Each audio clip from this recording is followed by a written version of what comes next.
নমস্কাৰ, এইটো মুহূৰ্তত লৈ আহিছোঁ অৰুণোদয় হিতাধিকাৰীসকলৰ বাবে এটা গুৰুত্বপূৰ্ণ আপডেট।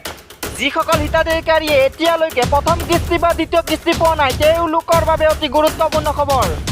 আবেদন কৰাৰ পিছতো কিয় অহা নাই তেওঁলোকৰ এই কিস্তিসমূহ, এই বিষয়ে আলোচনা কৰাৰ আগতে আপোনালোকক এটা অনুৰোধ কৰিব বিচাৰিছোঁ। চেনেলটো এতিয়ালৈকে ছাবস্ক্ৰাইব কৰা নাই যদি প্লিজ ছাবস্ক্ৰাইব কৰি ওচৰত থকা বেল আইকনটো প্ৰেছ কৰি দিবা, যাতে মই এই ধৰণৰ ভিডিঅ' আপলোড কৰিলে আপুনি সকলোৰে আগত যেন পায়।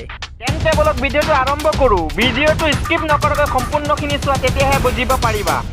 এতিয়া কথাটো হ'ল, আবেদন কৰাৰ পাছতো বহু হিতাধিকাৰীয়ে তেওঁলোকৰ কিস্তিসমূহ পাই আছে। তাৰে বহু কিছুমান হিতাধিকাৰী আছে তেওঁলোকে এই আঁচনিৰ কিস্তিসমূহৰ লাভ উঠাব পৰা নাই, অৰ্থাৎ তেওঁলোকৰ কিস্তিসমূহ বেংকত অহা নাই। বেংকত কিস্তিসমূহ নহাৰ কাৰণ বহুকেইটাই হ'ব পাৰে, তাৰে মাজত কেইটামান কাৰণ উল্লেখ কৰা হৈছে।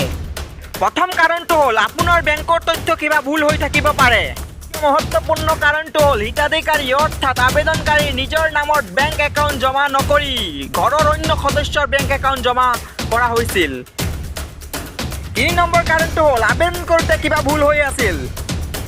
৪ নম্বৰ গুৰুত্বপূৰ্ণ কাৰণটো হ'ল আবেদন কৰোঁতে নিজৰ স্বামীৰ ডেথ চাৰ্টিফিকেট অৰ্থাৎ মৃত্যুৰ প্ৰমাণপত্ৰ আৰু যিসকল বিকলাংগ ব্যক্তি আছিল তেওঁলোকৰ বিকলাংগ চাৰ্টিফিকেটসমূহ আবেদন কৰাৰ লগত তেওঁলোকে গাঁঠি দিয়া নাছিল, অৰ্থাৎ তেতিয়া তেওঁলোকৰ চাৰ্টিফিকেটসমূহ জমা দিয়া নাছিল। সেইটোৱে এটা গুৰুত্বপূৰ্ণ কাৰণ হ'ব পাৰে।